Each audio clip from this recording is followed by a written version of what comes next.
Welcome back, guys. Welcome to my channel. I hope everybody's having a great day. All right, this is going to be a video in regards to putting horns on a form. What you see here is that I am getting a measurement from the back corner of the eye to the bottom of the antler burr, and I'm taking that measurement off the hide, and I'll make a little note on the mannequin. We take the mannequin that we're going to be using, that we've sized up for the cape, and we mark a little center line. The center line at the front of the mannequin as well as the rear of the mannequin. We're going to do the same thing with the horns. The little hump in the middle of the skull plate of the horns, that's the center of the horns. We'll put a reference mark there. All this is done with a Sharpie pen. And what we'll do, we'll take and we'll line those marks up, those center points up. As you see the horns on top of the mannequin, we're going to have to cut the base of the horns down so that they will come down flush with the top of the mannequin. And we're going to do this with a bandsaw here shortly. You'll see that I've marked the back corner of the eye, and I'll set my horns up on top of the mannequin, get the right angle, the right slope, and I'll take a Sharpie pen and I'll mark across the bottom of the antlers, the skull plate of the antlers, and bring the skull plate down on top of the mannequin. We'll line it up, take the pen, we just need to come down about a half an inch. We'll make a mark straight across.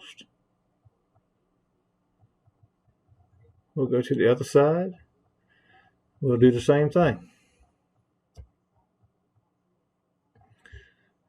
All right, now that is done, we'll go to the bandsaw. You can use a hacksaw, a handsaw if you don't have a bandsaw. You can use a reciprocating saw. I'm lucky enough to have a bandsaw in the shop, and it just makes easy work. So just a quick zip on both sides and it's done. Pop it right off. There you go. One side done.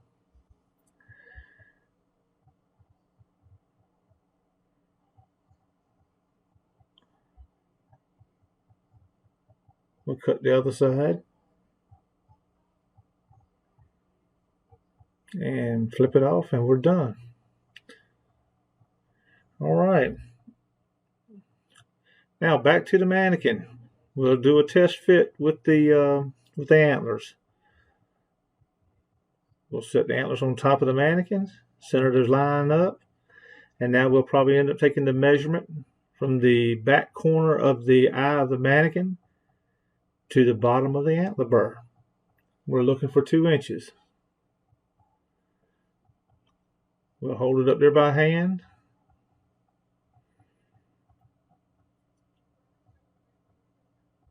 We'll take our tape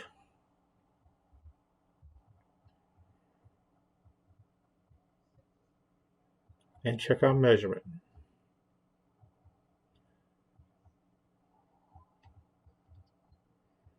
And let's see what we got. We got 1 inch and 7/8.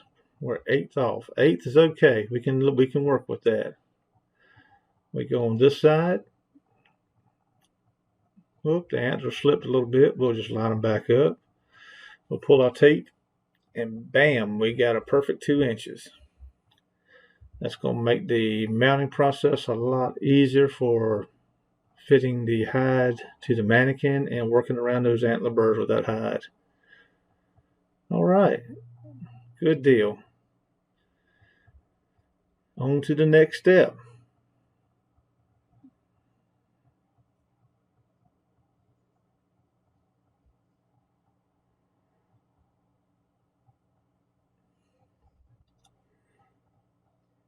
Okay, what we're going to do, we're going to drill some holes into the skull plate. You see the 3 dots? That's where the hole will be drilled for the screws to secure it to the top of the mannequin.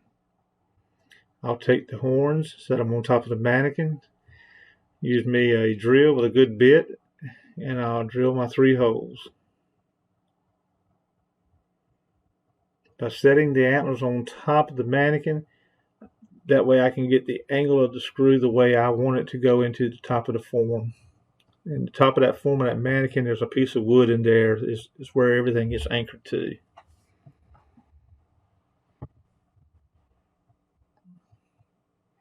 Sometimes the bone can be aggravating, but just take your time and let the drill do the work. It'll pop through, and in no time everything will be done. The key to this stuff is don't get in a big hurry. Just take your time, enjoy what you're doing.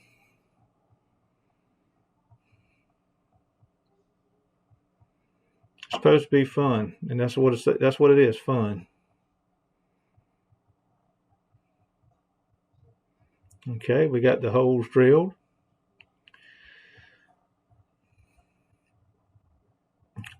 Now what I'll do is take a knife or a scalpel, and I'll clean off any excess foam from the casting of the mannequin when it was made, so nothing gets in the way. If I got a piece of wood in the way, I'll go ahead and trim that off.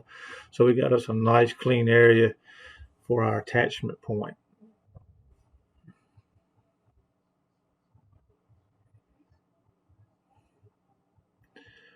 All right, we'll set the antlers back in place. Again, lining up that center mark at the front of the mannequin, checking it.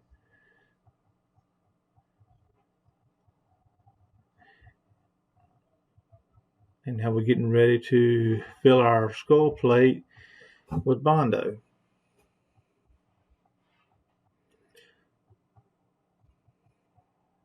But before we do that, we're going to take like a saran wrap type material you can get from Walmart for a couple of dollars, and we're going to wrap that area right on top of the mannequin with the plastic wrap.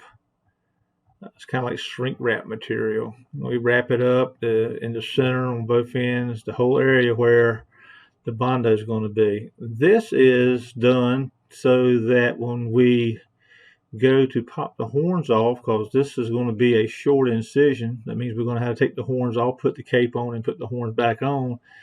The horns come off very easily. If you do this without some type of barrier, it can be sometimes a headache because the Bondo will bond to the wood, and you got sometimes use a screwdriver or some type of punch or something to pry them off and pop them off. They just don't come off easy. Just by throwing this plastic wrap on there eliminates that hassle right there. Okay.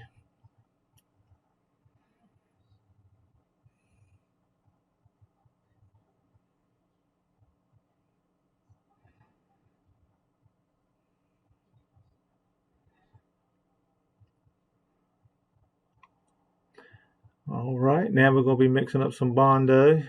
When you're mixing up your Bondo is going to be one color, your hardener is going to be another. When you're mixing up Bondo, you want to mix it so that it is one solid color. You don't want any marbling in there. In other words, you want a solid color. The two colors mixed together, and you'll be good. You mix your Bondo up, you'll fill your skull plate up, and you will place them on your mannequin. But prior to that, you will sink the screws down first, so that when you put your horns back on with the Bondo and the skull cap, the screws will go right back in the same hole.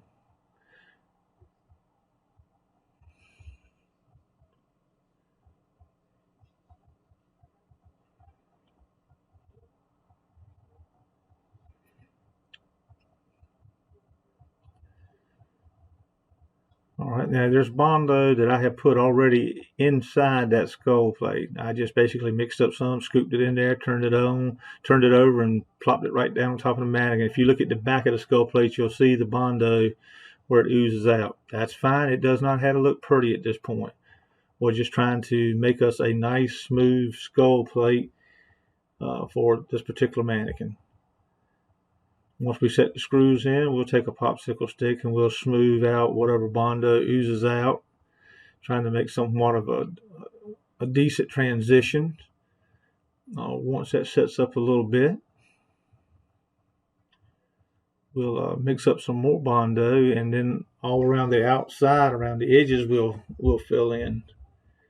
Right now that looks good. We're just smoothing it out a little bit. But those places on the side and at the back, like I said, we're going to have to mix up some more Bondo and fill that in. See, it's not that hard.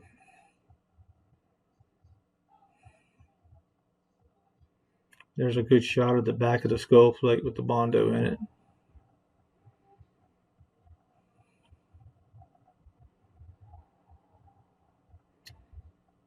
All right, we've mixed up some more. Like I said, again, you want to mix up your Bondo. It's going to come in 2 colors. You want to mix the 2 colors together and make one color with no marbling in it. You want a good mix. You don't want to just half mix this stuff. You want it thoroughly mixed. And you'll see here I'm spreading it an additional amount of Bondo on the sides. Now I'm filling in, making a somewhat of a rounded skull cap for this mannequin. Now this stuff here is just like putty right now. I mean, you can smooth it around. It looks about like mud. But as it sets up, it will start to get hard.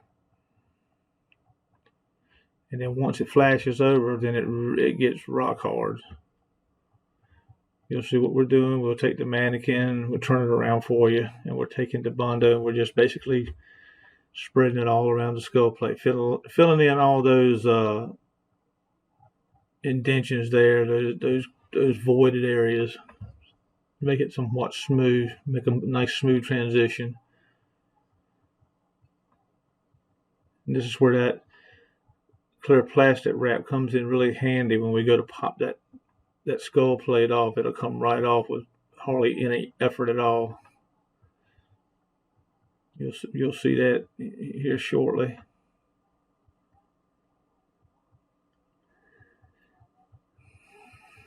Yeah, just take your time. Don't be in a hurry.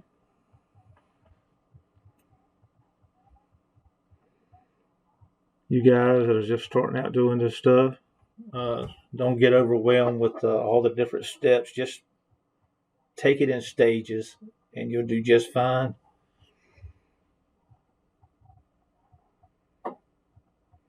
All right. Now that we spread that,